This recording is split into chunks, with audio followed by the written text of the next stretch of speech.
Good evening, Chairman Eric, members of the school board, Superintendent Halterman, Superintendent Mrs. Sneed Johnson, to our staff, and everyone here tonight, our guests. Chris Fisher here, just to do a couple of things. I want to update you on some things that we've worked on. I did present one packet that I gave to Mr. Woodson, if you've looked at it. That's just to kind of give you an idea of some of the vestibule updates that we have done for our school division. But I wanted to start tonight, before we get to these folks here behind me and recognize our SROs. I just want to say that 10 months ago, I came into this job in October 21st actually was the first day. And I had met with all of our administrators from each school. And we developed a plan, Mr. Vaughn and I, and we developed a plan as well with the administrators to hear concerns, where we thought we were a little weak, where we thought we were strong. And so we put things together in a packet, and then we received a grant from the Virginia Department of Education, which was a healthy grant to help fund a lot of these projects. Not all the projects were funded with the grant, but a good number of them were. And so I want to highlight some of the grant projects that were done, as well as some of the other projects that we completed with some other funding that was found to be made available. And so I'm going to go through those real quick just to let you know. One of the first things, we increased two-way radio traffic per campus. We got more radios on our campus, and we had a Harris brand radio. They're very expensive now. They're about $3,500 a piece. So we found a way for our cheaper Kenwood radios that will communicate with them, and we're going to continue to upgrade those in the future as well. Obviously, the vestibules in each building as a waiting area to keep guests in a confined location. It's not that we're trying to keep good people out. It's just control who's in our buildings. They have a designated area to go to, and if they have an appointment with the principal, they can wait in that area. If a child's to be checked out of school, they stay in that area, and then the child is brought to them. And honestly, I had a grandparent reach out to me on Friday. She said she loved going into the school office. She misses that, but she really liked the idea of the vestibule. She knew what her role was when she got there and what her boundaries were. So, also, I want to say something about these bus cameras. I want to say kudos and hats off to Christina Lemaster for that. That was her project. She really hit a home run with it to make our cameras state-of-the-art on these buses. And yes, it was an expensive project, but I know that she is proud to say, and even these new buses that will come will be all configured together. Even our transportation vans have these cameras on, so that's amazing. So I wanted to thank her for that. We increased camera coverage and made updates to our security cameras. We've increased key fob access points. Each school also has the Garrett metal detector wands now in the event that we need to use those for scanning, so every school has those as well. Traffic gates were installed at Alleghany High School as well as Jeter Watson, and I apologize, we've had some technical difficulties, but hopefully by Wednesday we'll have everything online and running with those. We have a lot of complaints about traffic behind the high school, and so that's why that gate was installed. We installed a new security gate fence at JRTC where the shop areas are. We had two metal gates previous to that, and we also we put in a sliding security gate with new fencing as well, so it really increased the security around the side of the building there for Mr. Kraft's campus there at JRTC. We've implemented some new parking and safety measures at Alleghany High School. We did run into a couple of roadblocks with that, but again, we will get there. It just takes time and patience and finances as well. We installed protective window and door film on some of our campuses here in the Alleghany Highlands Public School Division. And so we also are looking to finish the other schools if we are fortunate enough to receive the VDOE grant next year. We updated some new signs. The Mountain View and Clifton Academy sign out there beside the access road has been completed. We're looking to any day now finish the one that says Clifton Middle School over at the Clifton Academy, exchange those signs and get that updated as well. Several of our staff members and our SRO team attended the School Safety Conference in Hampton, Virginia this year in July and received some really valuable training. And as I was explaining there will be 2 more videos to come. We just couldn't put everything in one video tonight. We'd have been here for a long time. Visit and networking with other school divisions, and I'll hit that in just a minute. We've attended, and I've attended several criminal justice trainings through the DCJS in partnership with Sheriff Moore to allow me to keep my law enforcement certification. That's been good, and that training has cost us nothing. It's free training. We purchased 5 AED units, automatic defibrillator units for CMS, and they were delivered on Thursday. And we will, hopefully those boxes will be installed this week and the defibrillators will go in. So we went from 2 to a total of 6 in one float unit. So we were real excited about that. Updated our monthly safety checklist here that we have to do every month as a school division that's required. Updated our crisis plans you all have seen in your packet. Increased the number of key fobs for area first responders. We wanted to make sure that our first responders could get into the building in the event of an emergency. And that's also including our Knox box units and those things as well. Continue local networking with more reunification sites. Mr. Vaughn and I have a meeting next week with actually a meeting next week and then one next month to give us some more potential places that we could go if we had to in the event of an emergency, especially for reunification. Purchased again more signings. We did some doorbell systems for the shop areas at Alleghany High School. We've maintained good working relationships with all these folks here for local law enforcement and our first responders. Safe School Committee continues to meet quarterly, which is very important. And I know Mr. Umstead, you attended that one last week. And that was a very productive meeting as well. We just applied for a grant for the Virginia Department of Education for $249,700. Keep your fingers crossed. It is a matching grant. We have to come up with 25% of whatever is allocated to us. But we can still do a lot with that kind of funding. So we keep our fingers crossed on that. We will continue to make upgrades in different places.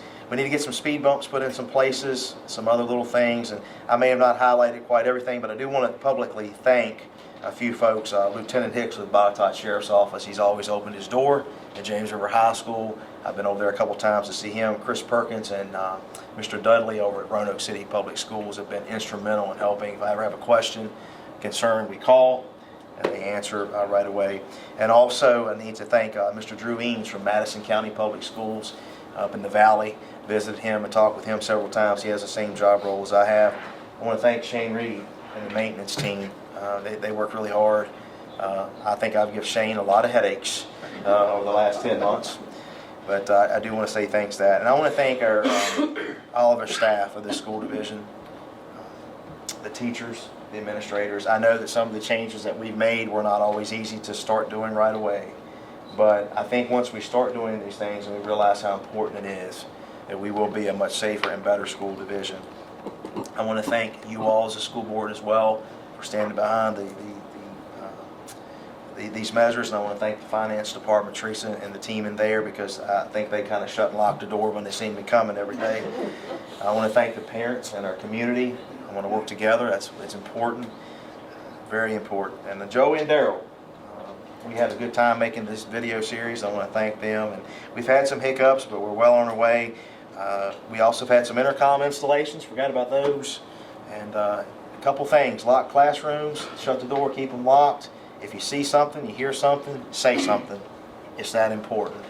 And if I missed anybody to thank tonight, I am truly sorry. But we are very excited for what's to come.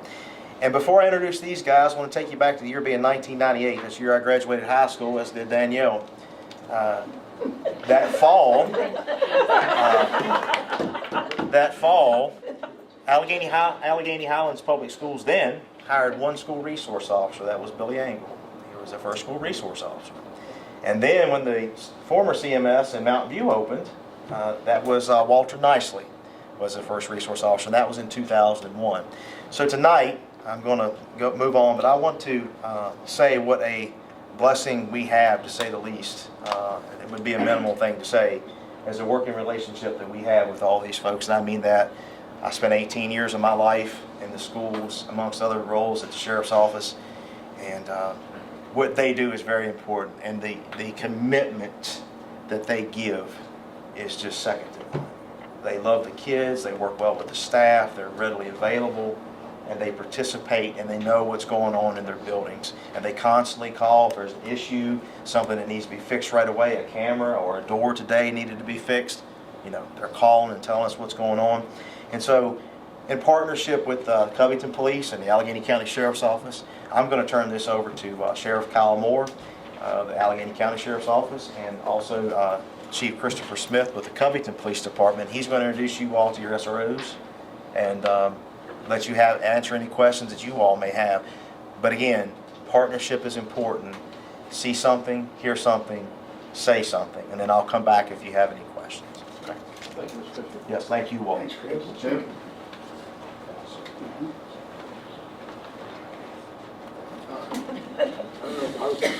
Our agreement was that you'd go first. Hold your name first. Go ahead. Mr. Chairman, thank you very much for having us here tonight. It's a special privilege to one, be your sheriff, and two, to be in charge of, as Chris said, a great group of SROs. They do a fantastic job day to day. They are often unappreciated, if you will, by me, because I don't ever get to see them very much.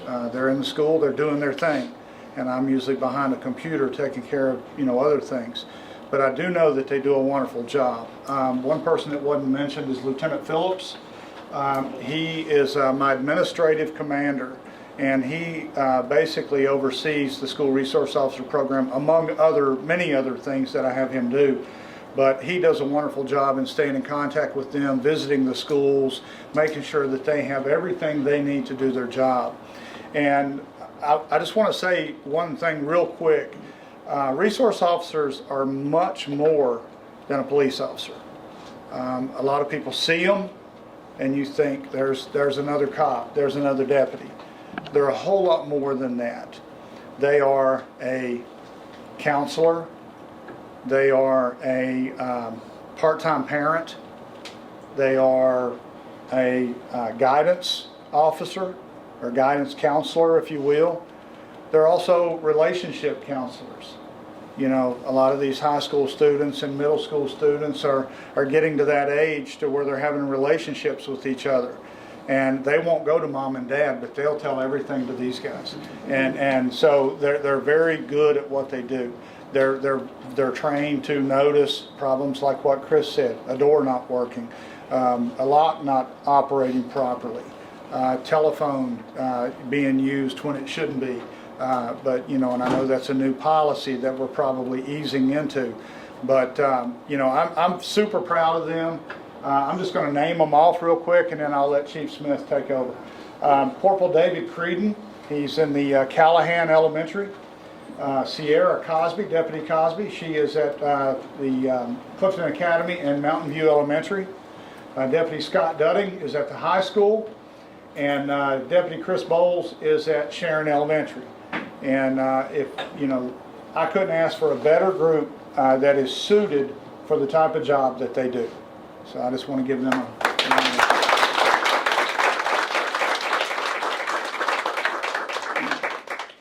appreciate your time tonight. It's a little bit different in the city of Covington. The Sheriff's Department, they employ full-time officers. Our program is a little bit different. We have part-time police officers. We have two in the city, one at Covington Middle School, the other one's at Jeter Watson. Covington Middle School officer is Roger Dawson. He was the star of the little program right there. But he couldn't make it tonight. He does have another job that he had to go to. The other officer that I had is Officer Mike Browning. Mike came from the state police, retired several years back, and I was able to recruit him as one of our school resource officers. Last year was his first year as a DARE officer. That is a unique position because not only do you have that opportunity to interact with the kids, at least on a daily basis or a weekly basis for an hour to teach an important lesson, but he gets to know the kids a little bit better. Fifth graders. But we've been really grateful that we got Mike to join our team. It's important because, one thing that I realized, and I was an SRO from 07 to 09, both at Jeter Watson and at the high school when it was Covington High School, was it's changed a lot from the time when I was in the schools. And, one thing about law enforcement, it's changed in itself completely in the last 20 years. We're more of a community partnership, and each one of these schools is a community in itself. And having that officer represent not only the police department, but also representing the city or the county is crucial for us because we're always trying to build that relationship. And this is one of the programs that allows us to do that. That SRO is there not only for the students, but for the teachers. It's a resource to ask whatever information they think is important. And without that particular program, who knows where we possibly could be. One of the things that I'd like to mention is, all the wonderful grants. We try to assist as much as we can in the city. One of the things that we were able to do last year was I do other things other than law enforcement. Emergency management is one of the programs that we had. I get a grant every year. One of the things that I have to do is replace those radios, those expensive Harris radios. So this last year, I was able to basically purchase 5 new radios for our rescue squad, and I took the older ones and gave them to Jada Watson. Hopefully this year, I'll be able to do that with Covington Middle School, because that is an important key. They do have access to the channels that we have, and hopefully eventually the school system, you won't have, where's one of the SROs? He's got a radio sitting on his chest, he's got another one on his hip. You know, that's redundant. You should have one radio, same radio that all the teachers have as well. So I know those radios are expensive, but it is important to get those in the hands of the right people in each one of the schools. So that's what we're trying to do. And hopefully this year we can do the same thing with Covington Middle. Appreciate it. Yes, sir. I just wanted to say, I can't believe it's been 10 months since me and Chris broke up. Sheriff, Chief, all the SROs, thank you all very much for being here. It's something that we've talked about in this boardroom before, but in the Alleghany Highlands, we're very blessed, I think, because Chris was talking about sort of the history, and in some communities, SRO and police presence in the schools is contentious, but that's never been the case here. So in case you all haven't felt this way all the time, your work is very much appreciated, so thank you very much. Thank you. Thank you, guys. Let's give them another round. All right, and the last thing I have tonight is an action item. Virginia Code 22-1-279.8 requires that you all approve our school crisis plans. This has to be done through DCJS. You all were emailed that week before last to look at for review. And so tonight, I just need you all, if you had a chance to look at it, we also had to send these out to our local first responders, emergency management, health department, and other officials too, and they have to be updated each year, and they have to be approved by August 31st. So any questions on that? All right. So questions, yeah, I'll entertain a motion for approval. So moved. Thank you. Have a motion by Mr. Umstead. Do we have a second? I'll second. Go ahead. Danielle will second. Second by Ms. Morgan. Roll call, please, Ms. Willis. Mr. Ayers. Yes, ma'am. Mr. Franklin. Yes, ma'am. Mr. Littleton. Yes, ma'am. Mrs. Morgan. Yes. Mrs. Scruggs-Duncan. Yes. Mr. Umstead. Yes. And Mr. Whitson. Yes, ma'am. All right. Thank you all very much.